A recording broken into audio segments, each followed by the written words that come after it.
بسم الله الرحمن الرحيم. اللهم لك الحمد حتى ترضى ولك الحمد إذا رضيت ولك الحمد بعد الرضا. اللهم صل وسلم على حبيبنا محمد صلى الله عليه وعلى آله وسلم تسليما كثيرا. فهمت؟ Tu as compris? Do you understand?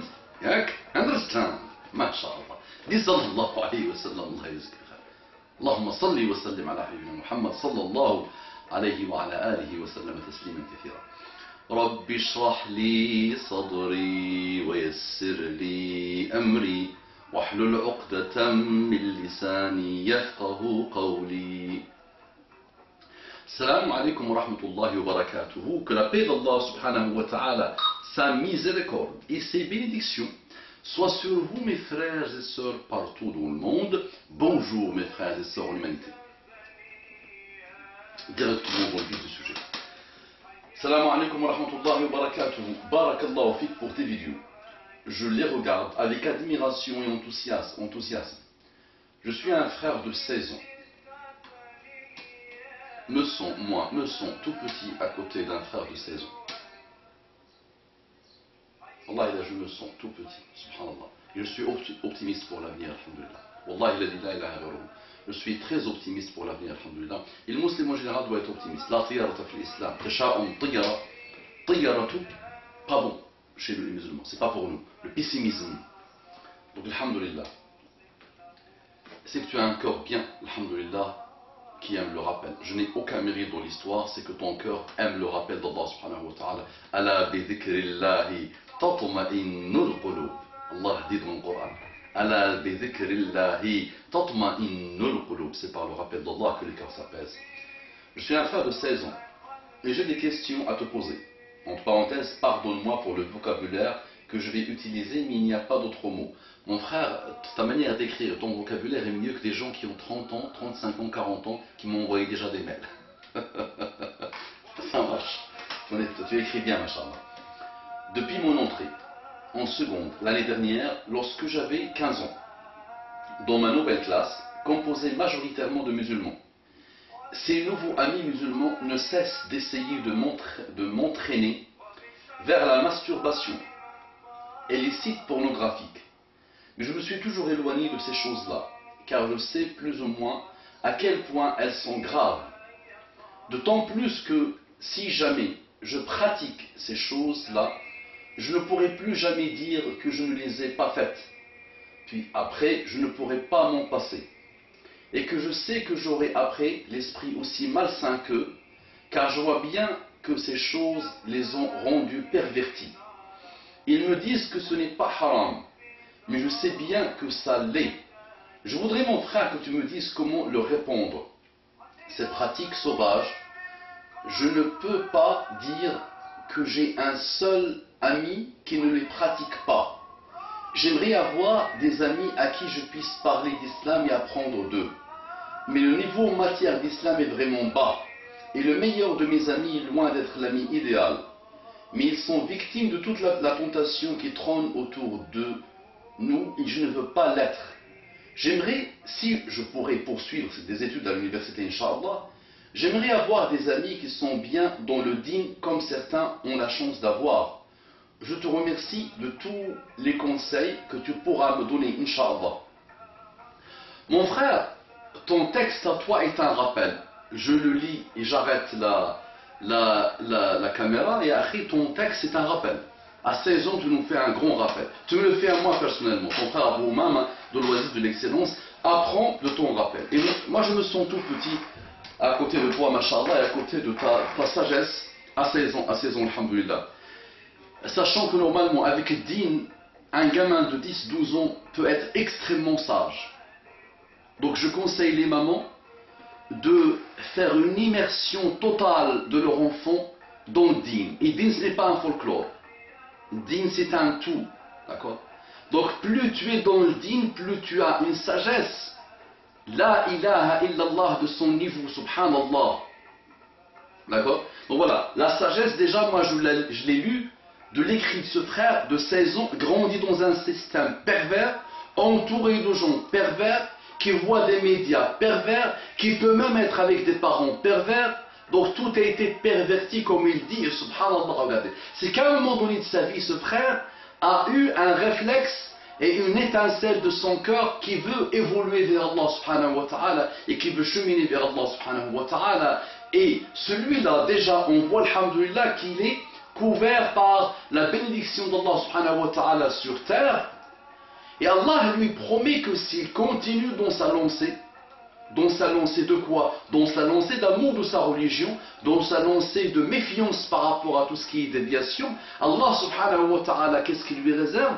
Il lui réserve qu'Allah lui-même va le couvrir sous son ombre le jour où il n'y aura pas d'ombre autre que la sienne. Extraordinaire. Sab'atun yudhilluhumullahu yawma la dhilla illa dhilluhu.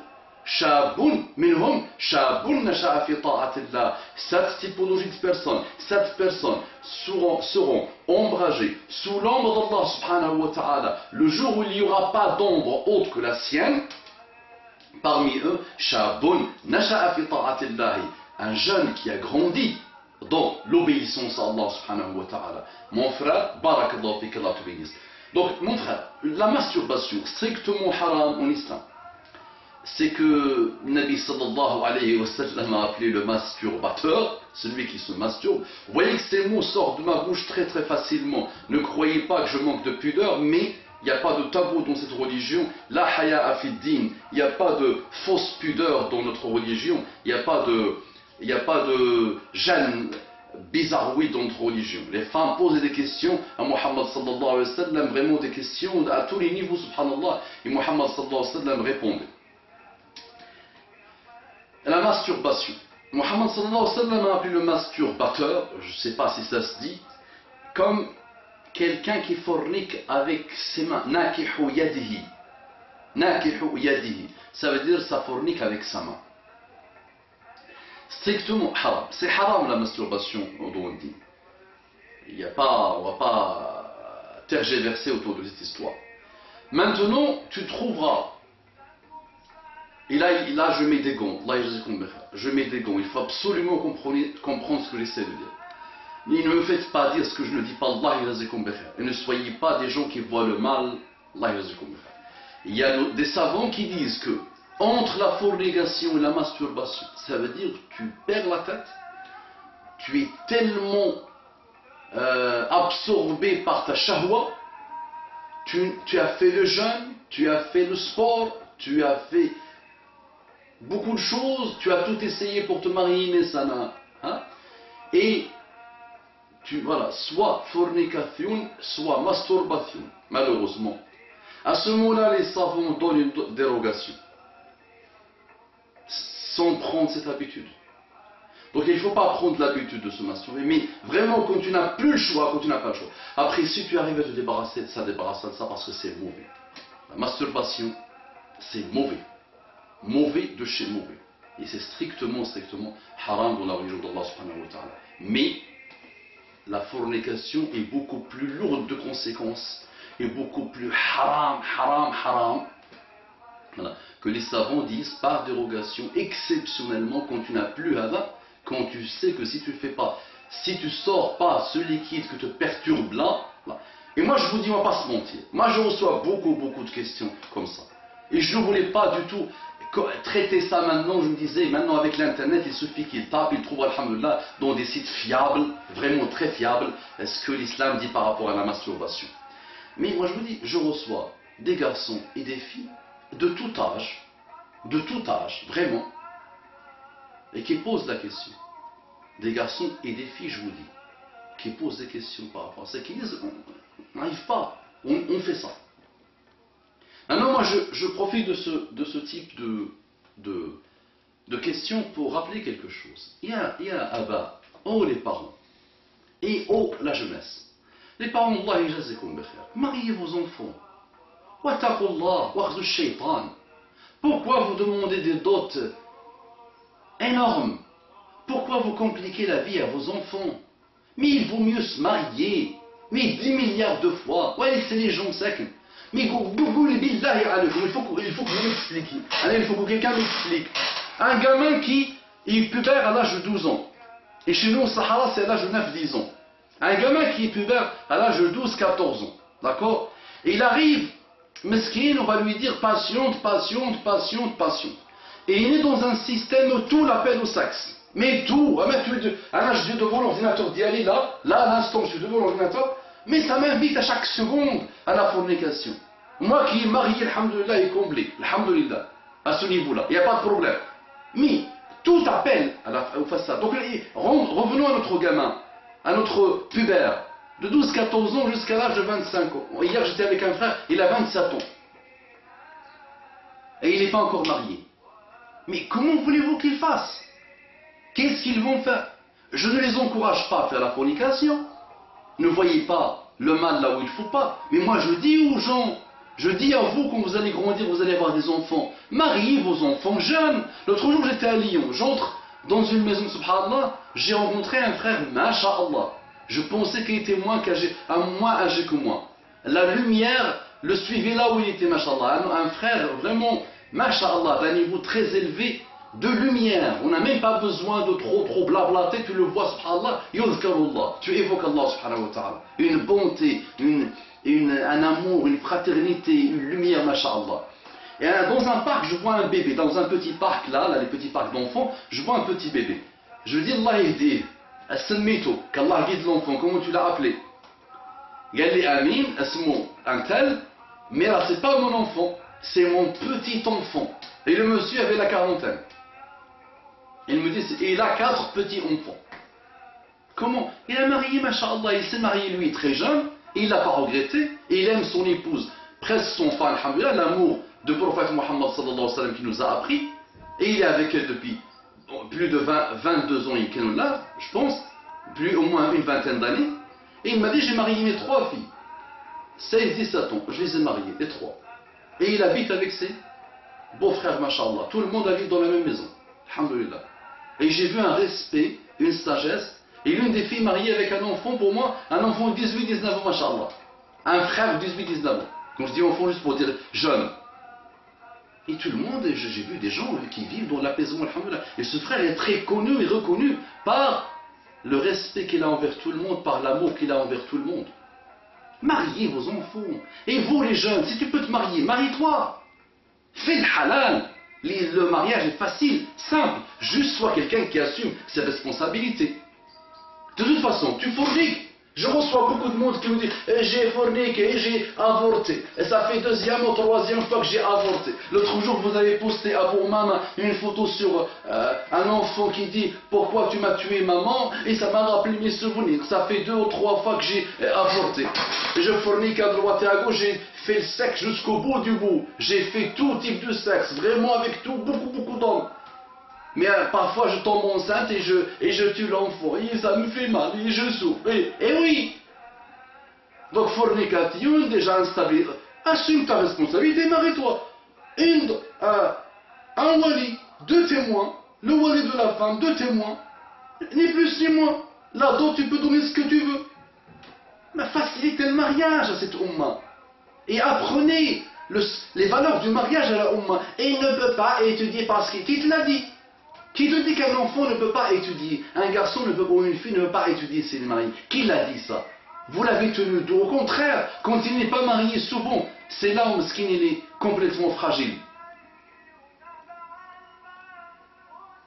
Par rapport à la pornographie, mon frère, les plus hautes autorités des États-Unis, écoute bien, disent que l'accoutumance au sexe et à la pornographie aux États-Unis est beaucoup plus lourde de conséquences que l'accoutumance à la drogue et à l'alcool. Et je ne l'invente pas. J'ai vu l'autre jour une émission arabe autour de la pornographie et ses ravages dans les pays musulmans, même l'Arabie Saoudite malheureusement, et ce qu'elle fait dans ces pays-là, les ravages de ces malheurs-là, et ils ont parlé de 4000 milliards apparemment par an, si ma mémoire est bonne, beaucoup de milliards, des milliards que ces entreprises de pornographie gagnent par an. Et les spectateurs en général sont des pays arabes malheureusement. Les chaînes pornographiques, elles sont orientées vers les pays arabes. J'avais vu une émission sur Arte qui disait que les enfants, les jeunes qui consomment la pornographie sont devenus les plus grands consommateurs de Viagra. Même les jeunes aujourd'hui consomment le Viagra, qui a été initialement inventé pas pour les vieux, qui n'avaient pas la capacité sexuelle ou comme il le fallait, par exemple.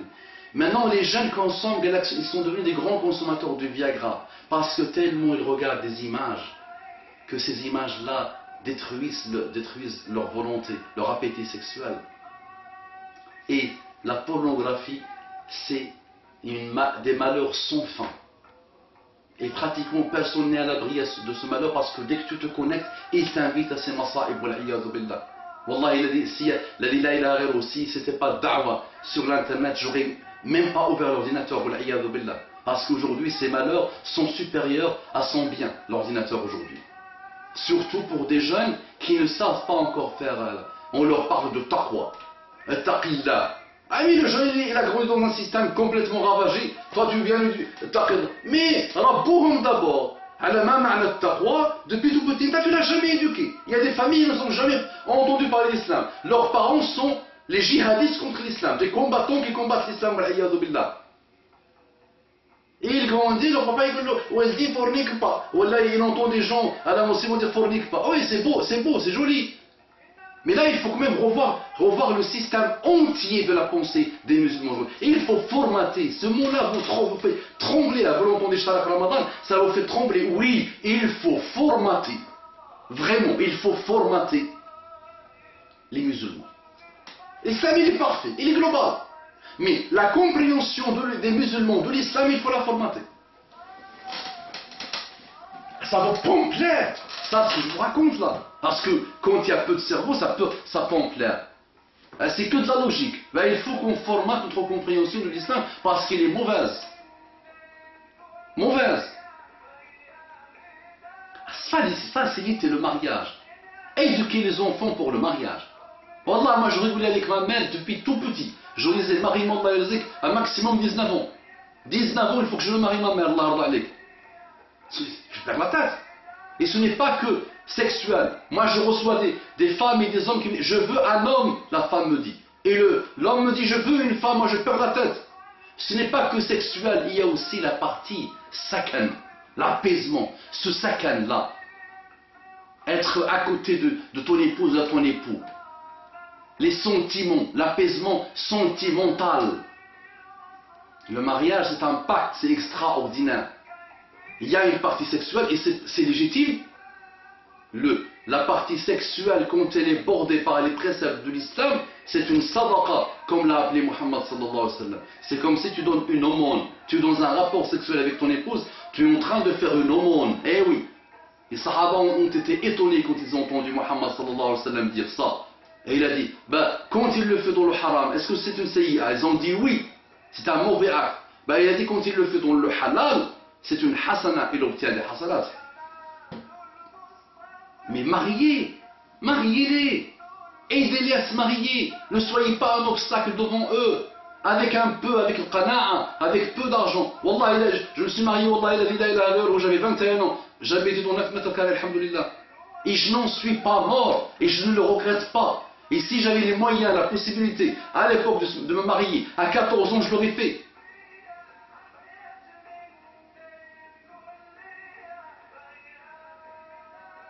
Donc mon frère, continue sur ta lancée. Tes amis, s'ils sont mauvais, isole-toi, c'est pas grave. Cherche l'ami bien, cherche le khalil bien, qui va te rappeler Allah subhanahu wa ta'ala. J'avais fait des vidéos sur la fréquentation, la bonne fréquentation. Et le monde n'a pas attendu mes vidéos pour rappeler la bonne fréquentation. Et crois-moi que la mauvaise fréquentation peut rapidement détruire ta vie. Évite, trouve des gens bien. Et s'il n'y a pas des gens bien, sois ami avec des livres. Sois ami avec des choses intéressantes. Va dans les mosquées, tu trouveras des gens bien. Ceux de l'école, s'ils ne sont pas bien, c'est à toi, Inch'Allah, d'essayer de les influencer petit à petit par ton bon comportement. Mais ça, tu tombes dans leur piège et Harry, tu ne t'en sortiras plus. Wallahi, l'accoutumance à la pornographie, l'accoutumance à la masturbation, mauvais de chez mauvais, wal'iyadu billah. Ça marche? Psychologiquement, tu seras atteint. Dépression, mashakil, solitude, basdat, mélancolie, galoué, les poubelles psychologiques, tu vas les avoir. Pornographie, mauvais. Beaucoup d'hommes mariés qui consomment la pornographie, ils ont détruit leur couple, ils ont détruit leur famille, malheureusement. Je compte sur toi, mon frère, mon petit, qu'Allah te bénisse. Crois-moi que j'ai beaucoup appris de toi, Allah lance et continue, Inch'Allah, et crains Allah subhanahu wa ta'ala, et plus tu laisses quelque chose pour Allah subhanahu wa ta'ala, plus il te remplace beaucoup mieux, et plus il te donne la sagesse, il te donne son pardon, sa satisfaction, sa miséricorde, et il te couvrira le jour du jugement dernier par son ombre, le jour où il n'y aura pas d'ombre autre que la sienne. Barakallahu fikum, qu'Allah vous bénisse. Salam alaikum wa rahmatullahi wa barakatuhu. Osez propager cette vidéo.